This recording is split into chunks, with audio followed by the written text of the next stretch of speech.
O Kybalion, capítulo 15. Axiomas herméticos. Abre aspas. A posse do conhecimento, sem ser acompanhada de uma manifestação ou expressão em ação, é como um amontoado de metais preciosos, uma coisa vã e tola. O conhecimento é como a riqueza, destinado ao uso. A lei do uso é universal, e aquele que viola esta lei sofre por causa do seu conflito com as forças naturais. O Kybalion. Os preceitos herméticos, conquanto sempre tenham sido bem guardados na mente dos seus afortunados possuidores, pelas razões que já dissemos, nunca foram destinados a ser simplesmente acumulados e ocultados. A lei do uso está contida nos preceitos, como podeis ver pela referência à citação acima do Kybalion, que a estabelece energicamente. O conhecimento sem o uso e a expressão é uma coisa vã, que não traz bem algum ao seu possuidor ou à sua raça. Guardai-vos da avareza mental e expressai em ação aquilo que aprendestes. Estudai os axiomas e aforismos, mas praticai-os também. Damos a seguir alguns dos mais importantes axiomas herméticos do Kybalion, com alguns comentários juntos a cada um deles. Fazei-os vós mesmos, praticai-os e usai-os, porque eles não são realmente vossos enquanto não os tiverdes usado. Abre aspas. Para mudar a vossa disposição ou o vosso estado mental, mudai a vossa vibração. Fecha aspas. O Kybalion. Todos podem mudar as suas vibrações mentais por um esforço da vontade na direção determinada, fixando a atenção sobre um estado mais desejável. A vontade dirige a atenção, e a atenção muda a vibração. Cultivai a arte da atenção por meio da vontade, e aprendereis o segredo do domínio das disposições e dos estados mentais. Abre aspas. Para destruir uma desagradável ordem de vibração mental, ponde em movimento o princípio de polaridade, e concentrai-vos sobre o polo oposto ao que desejais suprimir. Destruí o desagradável mudando a sua polaridade. Fecha aspas. O Kybalion. Esta é uma das mais importantes das fórmulas herméticas. É baseada em verdadeiros princípios científicos. Nós vos dissemos que um estado mental e o seu oposto eram simplesmente os dois polos de uma só coisa, e que a polaridade pode ser invertida pela transmutação mental. Este princípio é conhecido pelos psicólogos modernos, que aplicam para a destruição de hábitos desagradáveis, mandando seus discípulos concentrarem sobre a qualidade oposta. Se fordes possuídos pelo medo, não percais tempo tratando de destruir esse medo, mas cultivai imediatamente a qualidade da coragem, e o medo desaparecerá. Muitos escritores exprimiram esta ideia muito claramente empregando o exemplo do quarto escuro. Não deveis tirar a escuridão, mas simplesmente abrindo as janelas e entrando a luz. A escuridão desaparece. Para destruir uma qualidade negativa, concentrai-vos sobre o polo positivo desta mesma qualidade, e as vibrações se mudarão gradualmente do negativo ao positivo, até que finalmente fiqueis polarizado no polo positivo em vez de no negativo. O inverso é também verdade. Como muitos criaram as suas mágoas quando puseram-se a vibrar constantemente no polo negativo das coisas. Pela mudança da vossa polaridade, podeis dominar os vossos defeitos, mudar os vossos estados mentais, refazer as vossas disposições e formar o caráter. Muitos dos domínios mentais dos hermetistas avançados são devidos a esta aplicação da polaridade, que é um dos mais importantes aspectos da transmutação mental.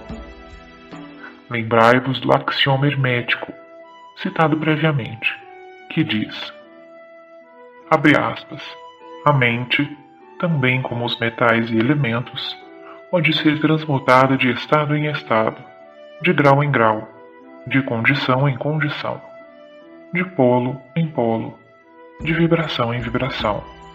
Fecha aspas, o Caibalho. O domínio da polarização é o domínio dos princípios fundamentais da transmutação mental ou alquimia mental, porque a não ser que adquira a arte de mudar a sua própria polaridade, ninguém poderá influir sobre os que o rodeiam. A compreensão perfeita deste princípio tornará a pessoa apta a mudar a sua própria polaridade, bem como a dos outros, se ela quiser empregar o tempo no estudo e na prática necessária para possuir a arte. O princípio é verdadeiro, mas os resultados obtidos dependem da paciência e da prática persistente do estudante. Abre aspas. O ritmo pode ser neutralizado pela aplicação da arte de polarização. Fecha aspas. O Caibalho. Como explicamos nos capítulos antecedentes, os hermetistas ensinam que o princípio de ritmo se manifesta no plano mental, tanto como no físico, e que a contínua sucessão de disposições, sensações, emoções e outros estados mentais é devida ao movimento à direita e à esquerda, por assim dizer, do pêndulo mental que nos leva de um extremo de sensação a outro extremo. Os hermetistas ensinam também que a lei de neutralização habilita a pessoa a dominar, em grande parte, a ação do ritmo, no conhecimento interior ou consciência. Como explicamos, há um plano superior de consciência, do mesmo modo que um plano inferior ordinário, e o mestre, elevando-se mentalmente ao plano superior, faz um movimento do chamado pêndulo mental manifestar-se no plano inferior, e ele, estando no plano superior, escapa conscientemente do movimento inferior. Isto efetua-se pela polarização na aceidade superior, e depois transportando as vibrações mentais do ego acima das do plano ordinário de consciência. Isto é semelhante ao elevamento acima de uma coisa, deixando-a passar por baixo de vós. O hermetista avançado polariza-se no polo positivo do seu ente. O polo eu sou, entre aspas, ao contrário do polo da personalidade, e pela recusa e negação da ação do ritmo, eleva o seu próprio plano de consciência, e permanentemente firme na manifestação do seu ente. Deixa o pêndulo mover-se no plano inferior sem mudar a sua polaridade. Isto é realizado por todas as pessoas que atingiram todos os graus do domínio próprio, quer compreendam a lei, quer não. Tais pessoas simplesmente recusam deixar-se mover pelo pêndulo das condições ou emoções, e afirmando constantemente a sua superioridade, permanecem polarizadas no polo positivo. O mestre, por conseguinte, atinge um grau muito grande de progresso, porque compreende a lei que está dominando por uma lei superior, e pelo emprego da sua vontade alcança um equilíbrio e estabilidade mental quase impossível de ser acreditado pelos que se deixam mover à direita e à esquerda pelo pêndulo mental das condições e emoções. Contudo, lembrai-vos sempre que não podeis destruir realmente o princípio de ritmo, porque ele é indestrutível. Podeis simplesmente vencer uma lei contrabalanceando-a com outra, e assim manter-vos em equilíbrio. As leis do balanço e contrabalanço estão em ação tanto nos planos mentais como nos físicos, e a compreensão destas leis habilita o homem a parecer destruir as leis, quando ele simplesmente exerce um contrabalanço. Abre aspas. Nada escapa do princípio de causa e efeito, mas existem vários planos de causalidade, e pode-se empregar as leis do plano superior para vencer as leis do inferior. Fecha aspas. O Caibalho. Pela compreensão das práticas da polarização, os hermetistas elevam a um plano superior de causalidade, e assim contrabalançam as leis dos planos inferiores de causalidade, tornando-se aptos a dominar as suas condições e emoções e a neutralizar o ritmo, como já explicamos. Eles podem escapar de uma grande parte das operações de causa e efeito no plano ordinário.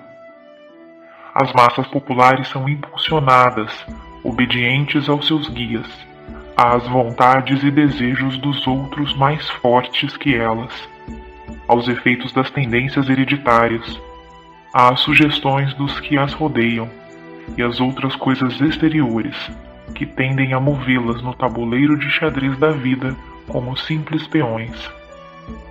Elevando-se sobre estas causas influentes, os hermetistas avançados alcançam um plano elevado de ação mental, e dominando as suas condições, seus impulsos e suas sensações, criam para si novos caracteres, qualidades e poderes, pelos quais dominam os que ordinariamente o rodeiam, e assim tornam-se praticamente jogadores em vez de simples peões. Tais pessoas ajudam inteligentemente a jogar a partida da vida, sem serem movidas no seu caminho, e caminhando com mais força e vontade. Empregam o princípio de causa e efeito, sem serem empregados por este. Sem dúvida que ainda as mais elevadas estão sujeitas ao princípio, como ele se manifesta nos planos superiores. Mas nos planos inferiores da atividade são senhores em vez de escravos. Diz o Caibali, abre aspas, os sábios servem no plano superior, mas governam no inferior. Obedecem às leis que vêm de cima deles, mas no seu próprio plano e nos inferiores a eles, governam e dão ordens. E assim fazendo, formam uma parte do princípio, sem se oporem a este. O sábio concorda com a lei, e compreendendo seu movimento, ele o opera em vez de ser cego escravo. Do mesmo modo que o hábil nadador volta ao seu caminho e faz este caminho, conforme a sua vontade, sem ser como a barca que é levada para cá e para lá. Assim é o sábio em comparação do homem ordinário, e contudo, o nadador e a barca, o sábio e o ignorante, estão sujeitos à lei. Aquele que compreende isto está bem no caminho do domínio. Fecha aspas, o Caibali. Em conclusão, permite-nos chamar a vossa atenção para o axioma hermético. Abre aspas. A verdadeira transmutação hermética é uma arte mental. Fecha aspas. O Caibali. No axioma acima, os hermetistas ensinam que a grande obra de influenciar a sua própria roda é realizada pelo poder mental. O universo, sendo totalmente mental, é claro que só poderá ser governado pela mentalidade. E nessa verdade, acha-se contido uma explicação dos diversos poderes mentais que estão tomando muita atenção e estudo nestes primeiros anos do 20º século. Debaixo e atrás do véu das doutrinas dos diversos cultos e escolas, acha-se ainda constantemente o princípio da substância mental do universo. Se o universo é mental na sua natureza substancial, segue-se que a transmutação mental pode mudar as condições e os fenômenos do universo. Se o universo é mental, a mente será o poder mais elevado que produz os seus fenômenos. Se compreender isto, tudo o que é chamado milagres e prodígios será considerado pelo que realmente é. Abre aspas. O tudo é mente. O universo é mental. Fecha aspas. O Caibali.